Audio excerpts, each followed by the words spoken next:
I'm Natalia Lobach, and this is Change Course. Employee Engagement. So really, how is it going these days? I suspect, like many of you, that big return to office transition that was supposed to happen back in the spring and didn't, and then, really didn't take form over the summer, and then was supposed to happen in September, really hasn't fully taken shape. And if you haven't heard the term quiet quitting, then my goodness, where have you been? So today I wanted to talk about this concept of employee engagement and quiet quitting, and what does this all mean? So, as mentioned in many previous episodes, we're going through a huge transition and change in society right now, and how we relate to work and vocation and passion, and how we show up in these spaces, and what are the expectations of us in the workplace. And corporations and big organizations by their nature are, they often struggle with change. And what you're seeing right now is almost that last gasp, that last stand. Companies who resisted this change at various points over the last 3 years are now grasping at straws. They don't know what to do. So what are they doing? They are paying for a ton of employee engagement surveys. So if you've received the notification for an employee engagement survey recently, or, you might get one in the next couple weeks, don't be surprised. You know exactly what's going on. So what is happening right now? Many organizations and leaders that have been resisting this big change in terms of workplace orientation are really waiting for the other shoe to drop. People are not willing to go back to offices. I've linked a couple things in the show notes.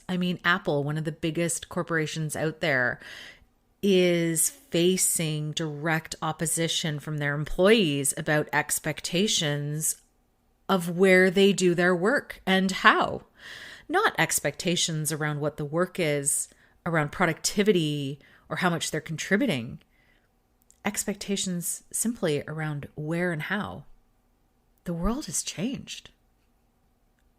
So what I've been noticing from my consulting business. So I am the founder and principal consultant at Charthouse Advisory Services, a firm that I started to focus on change in organizations, how we plan, implement, and recover from changes, and how we do change well.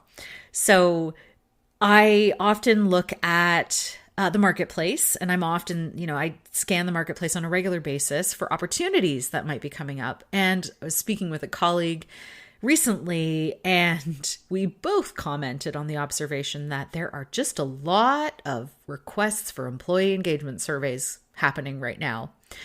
And we were chatting about this a little bit. And one of the things that I talked about or thought about in relation to this is, well, if you're an organization that hasn't invested in your virtual culture, if you're an organization that thought, we'll all come back to the office eventually, this is the way it's going to be, as I've mentioned in previous podcasts, status quo is the option for many of these organizations.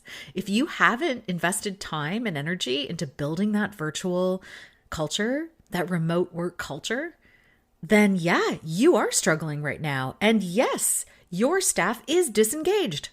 So, quiet quitting really is that concept of, I'm going to show up, I'm going to do what I need to do, but no more. I am at work for my paycheck, and that is it. And there really isn't anything, I have to admit, there really isn't anything new about this concept. It's been around for a long time. It just has a new fancy kind of term around it. And honestly, the younger generations are starting to pick up on it, where it was really an expectation of younger generations that they would put in the time, or they would do what it takes to, climb up that corporate ladder. I think what you're seeing is that there's a rejection of that idea almost entirely, saying, there are other things in life that matter to me other than just climbing up this corporate ladder. And obviously there are going to be groups within each generational cohort that don't feel that way, or individuals who may operate differently, and that is fine. But it's a really interesting trend that's cropping up, but it's not new. I do have to make that point that this is not a new thing. I've seen this type of engagement at workplaces where there are, a large aggregation of people who have this orientation towards their work. And I have to say, it's just another aspect of the change process. Like when you're looking at people who have this orientation and this sentiment and this feeling towards their work, you just deal with it differently in the context of change. And in fact, it doesn't really need to be a problem in terms of change. Often these are not the people who resist. You're going to see resistance in the system. You're going to see some individual resistance in terms of the power, status, or affiliation, things that they're losing with the change. For the people who are in a state of quote unquote work to rule or quiet quitting, just showing up and doing what they need to do within the time they have allotted, change is a transaction. And so if you view it that way, you can find an inroad to work with people who have this orientation. And it's not that difficult. It's actually easier because you say to them, this is the change that is required. What do we need to do to make this happen? And they will tell you, well, it's going to impact this work in this way, this work in this way. And by the way, I'm not staying late. Okay. You know the boundaries that you're working within. You know how you can work through change in that. And you know the messaging that you need to work through with senior leadership and the expectations that you need to set. I actually think it's a really honest way to approach your work. And in this case, for me, it makes the change opportunity within that group easier. It's a transaction. It's a negotiation. It can be accomplished. And there are very clear boundaries around what is appropriate and what is not. That's okay. That we can work with. That's actually going to be fairly easy to pull into your change management plan and into your stakeholder group and into describing your staff or your cohort or your community sentiment in terms of how you're going to approach and roll out and design the change. Not a problem. So from a perspective of change management, this is a non-issue. From the perspective of organizational leadership, it's a big issue. And the reason why it's a big issue is because leaders haven't adapted to the change, and leaders' expectations around what is happening in broader society has not aligned. So what do you need to do? Well, first of all, you need to look at what needs to change in terms of the way that your organization is working and the way that people are interacting in that environment. Take a long, hard look at your culture. Take a long, hard look at your operations and your organizational design. And how are you going to operate in this new world of hybrid, this new world of virtual, this new world of remote work? Because this new world is a reality. Yes, there are going to be expectations and there are going to be needs to gather in person in a purposeful way. But there's got to be a really good rationale and impetus and underlying foundation for why and how that is happening.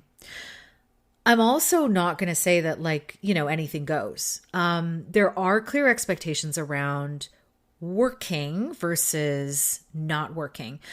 And when you're, a freelancer or a consultant or you own your own business, then those things really come into relief. I seem to find sometimes there are these, ideas that you can do it all, especially for things like, well, I can do personal things during the middle of the day. I can, go, I can go and, do personal activities. I can, do whatever I feel like doing during the day, as long as my work gets done when I want to do it. The other piece of it is around caring for dependents. So whether that is pets, whether that is people, being children or elderly individuals in your family or other family members, that kind of stuff. So this idea that because you are present in your physical home space, you no longer need help with things like childcare, elder care, all of that kind of stuff. And that is not a fair expectation of what you bring to your work. And this for me is a very sticky point. As somebody who operates independently, I need a very strong separation between my work space, my work duties, what I'm doing and thinking and operating and how I am being in that space versus my role as a primary caregiver. So these things in my mind are separate. And when those things collide, things become very different. So in terms of when you are signing up to work with an organization, whether that's remote or, like remote or hybrid work, that doesn't mean that you can also be a caregiver at the same time. What you are being paid to do is a job duty, right? So that cannot also include, balancing in a bunch of other things or not opting for childcare or elder care because you think you're working from home. That's not quite how it works. And that's, that needs to be a clear expectation from the organization. But these things have changed now. And so they need to be explicit and they need to be clear. Hours of availability is another piece. So depending on how the organization wants to organize that, you need to be looking at that. So expectations around employee, staff, and people availability, hours of availability, or how you connect or work with each other. Maybe it's not 9 to 5 anymore, but maybe there are times during the day when people need to be able to synchronize and connect. And then, there are other times in the day that can be left to the person who is doing the work on their own. It really depends on the organization and how the work is structured in order to figure this all out. But organizations, leaders, you've got to spend some time on this. And also people who are working in organizations, you also have to align your expectations and maybe find a place that works for you in terms of how they're structured. If it doesn't work for you, then, do yourself a favor and find somewhere else. But the other piece is around interactions and how the interactions are changing. So from a leadership perspective, you really want to be working on defining and leading the virtual culture that you want to see. So if you haven't done training at the management and leadership level around leading virtual teams, around, designing virtual cultures, connecting with people virtually, how to design work, how to manage in that world, it's a different skill set. It is a very different way to lead. And your managers and leaders need to be equipped to do this. And some people have gone ahead and done that. Some people have adapted into this world very easily, and others need help. So find a way to help people in your organization at the leadership level gain those skills and lead more effectively. So that's part of what needs to happen in this change. So really what we're seeing here, is that change hitting up against that resistance to change, the systemic and organizational resistance hitting up against this sea change of expectation in our broader society and in people. So I am interested to see what happens over the next little while. But organizations and leaders, this is something you need to keep your eye on. And as we move forward, I have to be honest, the recession, this, grumbling about a recession coming, it's not going to save you. It's not going to make people come back to the office the way that you want.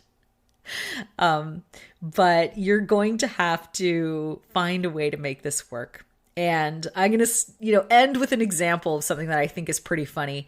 So, speaking about this back to the office transition that isn't really happening, and, this need for leaders to build up virtual management skills. One of the observations that a friend of mine had around their workplace was, well, the workplace expects us, or, the company expects us to be there 3 days a week, but the leader of their team really wants them to be there all 5. And so the leader of the team has now started refusing to take virtual meetings at all. And so an interesting illustration of how power distance and power and status and affiliation markers are being used by this leader, very creative. So what they're doing is they're saying, you can't have access to me unless you come into the office, which I find fascinating. So this person is in essence saying, I will no longer take virtual meetings. I will no longer call you on the phone. You want to talk to me? You know where I am. Step inside my office. I find that very interesting, and I'm curious to see how long it lasts. But there are some real displays of strong resistance and fear and discomfort with this new way of working that I'm sure we can come up with a few other examples. If you have seen an example of this, like I just described, please reach out and tell me about it. I'd be so curious to hear what you're seeing. And good luck and hang in there as we go through this change, and some of those resistors and some of those organizations that are struggling start to find their way through it. And if you see an employee engagement survey come across your desk, just sigh, complete it, and understand that your organization is really struggling and it has nothing to do with you. And the engagement numbers and the information that they're going to get back isn't going to tell them much, and it isn't going to tell them how to solve their problem. It's right now, I would say, engagement surveys are probably a distraction and a waste of money. Spend some time thinking about that virtual culture that you want to have. Find ways to implement and build skills on your team for managing in this new hybrid world that we are entering into. And figure out how you can bridge that gap between what is currently happening and how you are going to set the expectations on what a hybrid, virtual, remote working culture and experience and expectation and contribution are going to look like for you and for your organization. Thank you for listening. If you liked what you heard, I invite you to like, rate, share, and subscribe because it helps others find us. Our music is Levity by Emily Clausen. Change Course can be found wherever you get your podcasts, and we have an accessible version with fully edited captions on YouTube. You can find the link to this version on www.charthouse.ca in the Change Course podcast show notes. While you're visiting us, sign up for the Change Navigator newsletter. We're launching shortly, and you'll get a monthly dispatch of all things change and hear about the upcoming launch of ConnectedChange.com. Thank you for listening, and remember, it's never too late to change course.